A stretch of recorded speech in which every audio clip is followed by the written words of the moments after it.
Israel Gaza पर ताबड़तोड़ हमले कर रहा है। हमास को बर्बाद करने के लिए मिसाइलों के साथ साथ ड्रोन की मदद ले रहा है, लेकिन इस जंग में इजराइल को भी काफी नुकसान होता दिख रहा है। इस जंग की वजह से कहीं ना कहीं इजरायली सेना बैकफुट पर आती नजर आ रही है। ऐसा इस वजह से माना जा रहा है क्योंकि इजरायली सेना प्रमुख लेफ्टिनेंट जनरल एयाल जमीर ने सरकार को आगाह किया है। इसके साथ साथ उन्होंने अपनी सेना की घटती ताकत पर बड़ी बात कह डाली है। दरअसल इजरायली सेना प्रमुख लेफ्टिनेंट जनरल एयाल जमीर का कहना है कि सैनिकों की भारी कमी और स्पष्ट कूटनीतिक रणनीति के अभाव में गाजा में चल रहे सैन्य अभियान से मनचाहा लक्ष्य हासिल करना मुश्किल होता जा रहा है। एयाल जमीर ने प्रधानमंत्री बेंजामिन नेतन्याहू और कैबिनेट को चेतावनी दी है कि सिर्फ सैन्य कार्रवाई के भरोसे इस जंग को नहीं जीता जा सकता है। आईडीएफ प्रमुख का साफ साफ कहना है, सीमित संख्या में लड़ाकू सैनिकों की मौजूदगी की वजह से सेना अपने सैन्य अभियानों को पूरी ताकत से अंजाम नहीं दे पा रही है।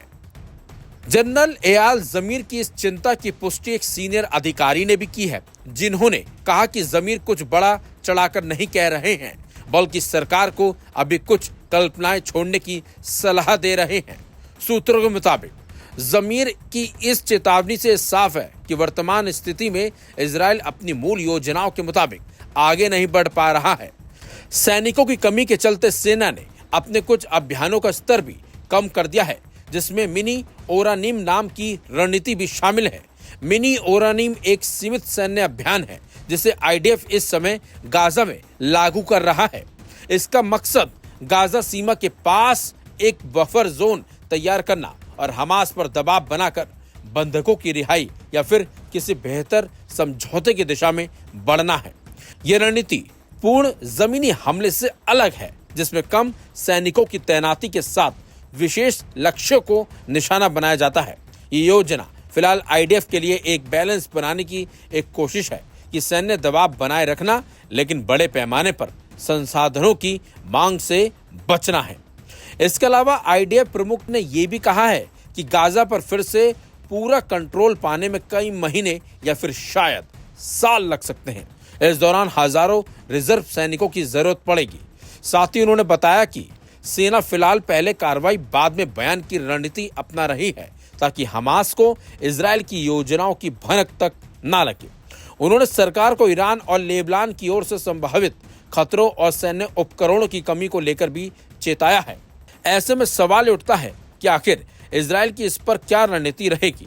उसे लेकर आईडीएफ का कहना है कि वो गाजा में फिर से सैन्य अभियान बढ़ाने की तैयारी कर रहा है, लेकिन सुरक्षा कारणों से ज्यादा जानकारी साझा नहीं की गई है।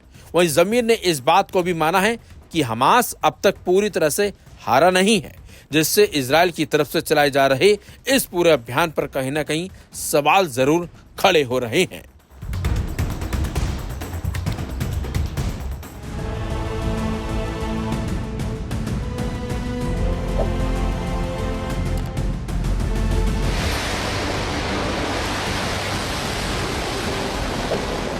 ईरान और अमेरिका के बीच परमाणु डील को लेकर बातचीत चल रही है, जिस पर पूरी दुनिया की नजरें टिकी हुई हैं, क्योंकि परमाणु डील को लेकर दोनों देशों के बीच अक्सर तनाव की स्थिति देखी गई है। हालांकि शनिवार को दोनों देशों के संबंधों की दिशा में एक सकारात्मक कदम माना जा सकता है। दरअसल ईरान और अमेरिका के राजदूतों ने तेहरान के तेजी से बढ़ते परमाणु कार्यक्रमों पर शनिवार को बातचीत की थी और अब 19 अप्रैल यानी कि शनिवार को ही दोनों देशों के बीच इस मामले में दूसरे दौर की बातचीत होगी, जिस पर इजराइल के साथ साथ पूरी दुनिया की नजरें अब टिकी हुई हैं। आखिर अब इस बैठक में दोनों देशों के बीच क्या बातचीत होगी। लेकिन बता दें आपको, ईरान और अमेरिका के बीच जारी परमाणु बातचीत अब मिडिल ईस्ट से निकलकर यूरोप तक पहुंच गई है। जानकारी के मुताबिक इटली की राजधानी रोम में इस शनिवार यानी कि 19 अप्रैल को इन दोनों देशों के बीच अगली राउंड की बातचीत होगी। ये बातचीत दुनिया की सबसे अहम डील में तब्दील हो सकती है। दरअसल अब इस परमाणु डील पर पूरी दुनिया की नजरें टिकी हुई हैं, क्योंकि मामला ईरान के तेजी से बढ़ते परमाणु कार्यक्रम का है। पहले राउंड की बातचीत में राष्ट्रपति डोनाल्ड ट्रंप की तरफ से उनके स्पेशल डिप्लोमैट स्टीव विटकॉफ और ईरान के विदेश मंत्री अब्बास अरागची शामिल हुए थे। ट्रंप के दूत ने इस बातचीत को सकारात्मक और रचनात्मक बताया। बता दें आपको, ओमान की राजधानी मस्कट में बातचीत की पहली बैठक हुई थी, जहां ओमान ने मध्यस्थता की भूमिका निभाई थी और अब दोनों पक्षों की सहमति से अगली बैठक रोम में होने जा रही है। इटली के विदेश मंत्री एंटोनियो तायानी ने इसकी पुष्टि की है और कहा है कि वो इस ऐतिहासिक बातचीत की मेजबानी करने के लिए तैयार हैं। हालांकि इस बातचीत से पहले इंटरनेशनल एटॉमिक एनर्जी एजेंसी यानी कि IAEA के मुखिया राफेल ग्रोसी इस हफ्ते ईरान का दौरा करेंगे। माना जा रहा है कि वो ईरान के परमाणु ठिकानों तक निरीक्षकों की पहुंच बढ़ाने पर चर्चा करेंगे। ग्रोसी ईरान के विदेश मंत्री अब्बास अरागची और राष्ट्रपति मसूद पेजेश्कियान से मुलाकात करेंगे। ईरान फिलहाल 60% तक यूरेनियम समृद्ध कर रहा है, जो हथियार बनाने की हद के बेहद करीब है। 2015 की परमाणु डील के तहत ईरान को सिर्फ 3.67% तक ही यूरेनियम समृद्ध करने की इजाजत थी। उस डील के टूटने के बाद अमेरिका ने फिर से सख्त प्रतिबंध लगाए, जिससे ईरान की अर्थव्यवस्था चरमरा गई। अब ईरान प्रतिबंधों में राहत चाहता है, जबकि अमेरिका चाहता है कि ईरान यूरेनियम समृद्धि को कम करे। वहीं अमेरिकी राष्ट्रपति डोनाल्ड ट्रंप पहले भी कह चुके हैं कि अगर कोई डील नहीं होती है तो ईरान पर सैन्य हमला हो सकता है। वहीं ईरान ने 2 टूक कहा है कि जब तक धमकी और दबाव की भाषा बंद नहीं हो जाती है, तब तक सीधी बातचीत नहीं होगी। हालांकि ओमान की मध्यस्थता में अमेरिकी दूत स्टीव विटकॉफ और अब्बास अरागची के बीच पहली बार आमने सामने बात हुई है। फिलहाल अब पूरी दुनिया को 19 अप्रैल का इंतजार है और इंतजार इस बात का भी है कि आखिर इस बैठक में दोनों देशों के बीच क्या फैसला होता है।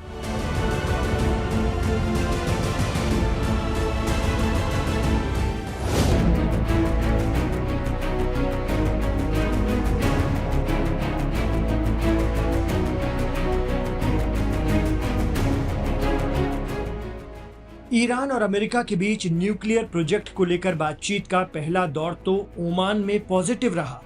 अब दोनों मुल्क 19 अप्रैल को फिर मिलेंगे, लेकिन इस बीच एक शख्स की चर्चा जोर शोर से हो रही है।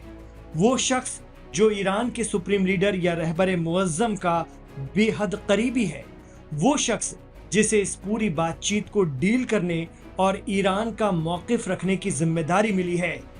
ये जिम्मेदारी 2 धारी तलवार पर चलने जैसी है। अपने मुल्क का वकार और इज्जत बढ़ाना है, कहीं से झुकते हुए नहीं दिखना है, साथ ही अपने सबसे बड़े दुश्मन को मुतमईन भी करना है कि ईरान का न्यूक्लियर प्रोग्राम गलत नहीं है।